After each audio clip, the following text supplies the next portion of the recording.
faut traduire et pas trahir. C'est-à-dire qu'il faut rester dans l'esprit. À partir du moment où on adapte un livre, et c'est ce que je dis souvent, c'est comme une pirouette, mais on adapte et on adopte en même temps. Parce que de prendre un livre n'importe lequel et de dire je vais vous le tourner, c'est pas ça qui m'intéresse. Parce ce qui m'intéresse, ce qui me concerne, ce qui me fait vibrer, c'est quand je lis un livre et quand j'y trouve des échos personnels, émotionnels, sentimentaux, quand je vois ce que je vais faire. Mais il faut qu'à l'arrivée, le film ressemble à Zweig, enfin à l'auteur, et il faut qu'il me ressemble à moi. Et ça, c'est cette petite alchimie étrange quand un livre suggère des choses. Donc vous savez, c'est un peu comme les trains quand ils roulent. Un amour platonique qu'un amour impossible et interdit. D'abord parce que sans raconter l'histoire, ça nous prendrait trop de temps, puis les gens n'ont qu'à aller voir le film.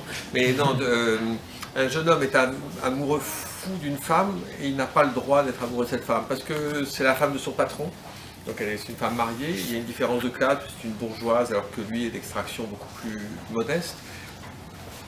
Et en aucun cas, en étant au service secrétaire particulier de ce patron qui l'héberge en même temps, en aucun cas il ne peut trousser la femme de son patron au fond d'un couloir. Donc il est submergé par un amour qui le dévaste, qui le brûle, qui l'incendie de l'intérieur, sans savoir s'il est aimé en retour. Donc c'est un amour obligatoirement platonique puisqu'il ne peut pas avoir le moindre geste déplacé ou le moindre comportement qui laisserait entrevoir son amour. Donc c'est très, très tendu, très... Et moi je trouve ça magnifique parce que de vivre jour après jour avec cet amour-là, c'est quelque chose qui aide à vivre quand même. De toute façon, ça aide à vivre, d'être très amoureux. De style, d'ambiance, oui, mais oui, sûrement, forcément, parce que le style, c'est un mot un peu ronflant. Un cinéaste qui a du style, moi je ne peux pas décréter ça, pas à mon sujet en tout cas, parce que ce serait le comble de la prétention. Mais c'est vrai qu'il faut... Et d'une, on ne peut pas mettre en scène, réaliser de la même manière la fille sur le pont, ridicule, les bronzés et une promesse. Il y a un projet de mise en scène à chaque fois.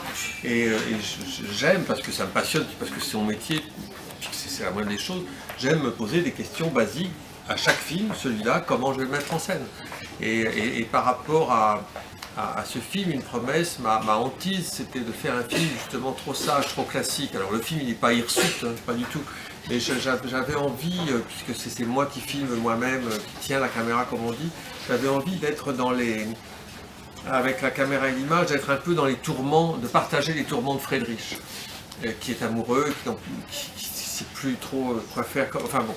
Et ça se traduit par ce cadre un peu frémissant parfois, un peu aux aguets, attentif, jamais installé. Parce que je suis curieux de tout, enfin de tout, oui, de beaucoup de choses, et je n'arrive pas à me satisfaire d'une seule chose, c'est-à-dire je n'arrive pas à taper tout le temps sur la même touche du piano. Et donc il faut que j'aille voir ailleurs ce qui se passe, il faut que j'essaye des trucs, et aussi et surtout il faut rien, mais c'est comme ça que je dis que j'aime travailler. J'aime faire des choses que je ne suis pas sûr de savoir faire. Des trucs, là ce film, cette adaptation de Zweig, je n'avais jamais été si loin dans la description de ces sentiments-là, et ça m'a illuminé, quoi. On dit souvent que les grands cinéastes font toute leur vie le même film. Ben, je ne serais pas un grand cinéaste et ça m'est égal. Alors, tous les premiers films que j'ai faits étaient des comédies. Il y avait les bronzés font du ski, là, moi j'avais aussi une copine, et je me voyais, enfin, j'avais pas réfléchi pour avec le bout de mon nez, je me voyais assez bien faire des comédies toute ma vie, ça m'allait.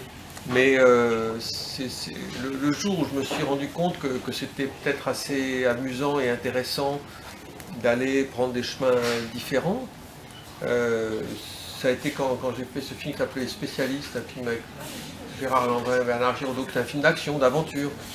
Puis après j'ai fait des films comme Tandem, Marie de la coiffeuse, et j'ai acheté, ou enfin j'ai pas acheté, mais j'ai imposé en fin de compte aux producteurs qui produisaient mes films, je leur ai imposé une liberté d'inspiration, mais qui est très, très compliqué à conquérir en France. C'était très très compliqué. Et de conquérir cette liberté n'est pas une chose facile, parce que quand on fait quelque chose qui a marché, les gens prennent le train en marche et ils vous demandent de continuer à faire ça, puisque ça marche. Et moi, ça ne m'amuse pas de faire ce que j'ai déjà fait, qui a déjà marché. Donc ce qui m'amuse, chaque film est peut-être pas une soucoupe volante, mais chaque film doit être un peu un prototype, c'est quelque chose d'inédit. Et le public le sent bien, le public quand on lui sert la même soupe à manger, ils ne viennent plus, ça les barbe, ils ont raison. Oui, parce que l'amitié, non, l'amitié, j'allais dire la pitié, non, l'amitié, je sais. C'est même pas un lapsus, c'est ma langue qui a fourché. L'amitié est un complément idéal de l'amour, parce que l'amour a quelque chose de très exclusif, ça vous emporte, je sais pas où, mais loin, et l'amitié aussi, mais l'amitié a quelque chose de plus serein, de moins chaotique aussi, il y a quelque chose de plus épanouissant, de plus rassurant aussi. Moi, j'ai pas énormément d'amis, parce que quand on a trop d'amis, c'est comme si on n'avait pas d'amis. Mais les amis que j'ai sont des gens fidèles, et je suis très fidèle en amitié, je suis très fidèle de manière générale. Dans ce métier, oui, c'est possible de garder une amitié, d'autant plus que c'est un métier dans lequel les gens ne se voient pas tous les jours, c'est-à-dire qu'on est ensemble d'une manière intense, le temps d'un film par exemple, et puis après on se perd de vue, on dit tout le temps, on se perd pas de vue, mais évidemment on se perd de vue. Et quand on se retrouve, on se rend compte que c'est comme le vélo, ça ne s'oublie pas. C'est-à-dire que dès qu'on peut faire quelque chose qui aille dans le sens de promouvoir, d'aider, donner un coup de main, un coup d'épaule, un coup de pied à des jeunes gens qui se proposent d'être comédiens, comiques, cinéastes. C'est pas toujours commode d'aider les jeunes gens, mais dès que je peux le faire, je le fais. Enfin, ça demande du temps, ça demande de l'investissement, on n'est pas forcément de bons conseils. Quand vous avez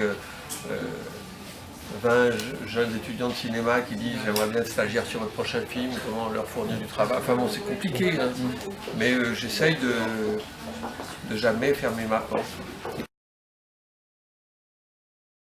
Oui, alors de juger le travail d'autrui, c'est difficile, mais là en l'occurrence, ça me convenait, ça me plaisait parce que je jugeais quelque chose que je ne fais pas moi. Je me suis retrouvé parfois en porte-à-faux et pas complètement à l'aise quand j'étais membre d'un jury dans un festival de films. C'est-à-dire que je jugeais des confrères, d'autres réalisateurs et qui je suis moi pour dire j'aime ce film, j'aime pas ce film.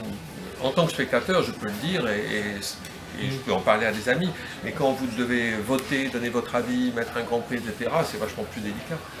Mais là, pour l'émission de Ruquier, on ne demande qu'à en rire, c'était des gens qui se proposaient de faire des one-man shows, des comics, et je prétends, je ne suis pas un spécialiste de l'humour et du comique, enfin, de pouvoir dire non, ça franchement c'est pas drôle, et de pouvoir dire ça c'est super, c'est assez agréable. Pas tout petit parce que je ne savais pas que le cinéma existait quand j'avais 3 ans, mais après, oui, quand je me suis approché de 14, 15, 16 ans, ça a commencé à me travailler sérieusement. Et puis plus les années passaient, plus je me disais, oui, c'est vraiment ça que je veux faire. Et quand on parle du principe qu'aucun rêve n'est impossible, eh ben, on continue. Il y avait à Tours, la ville dont je suis originaire, il y avait un festival du court-métrage, ça a été très déterminant.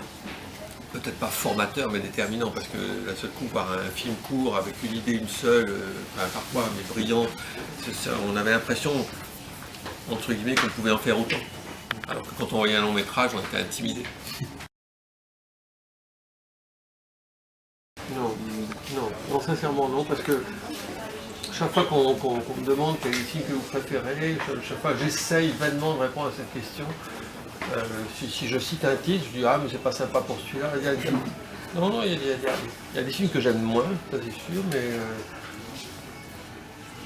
Souvent, je réponds chez La fille sur le pont, parce il y avait un parfum très à part sur ce film, il y avait une petite magie particulière, mais Ridicule, c'est pas mal non plus, et puis d'autres films, enfin bon, donc, bon, j'y arrive pas.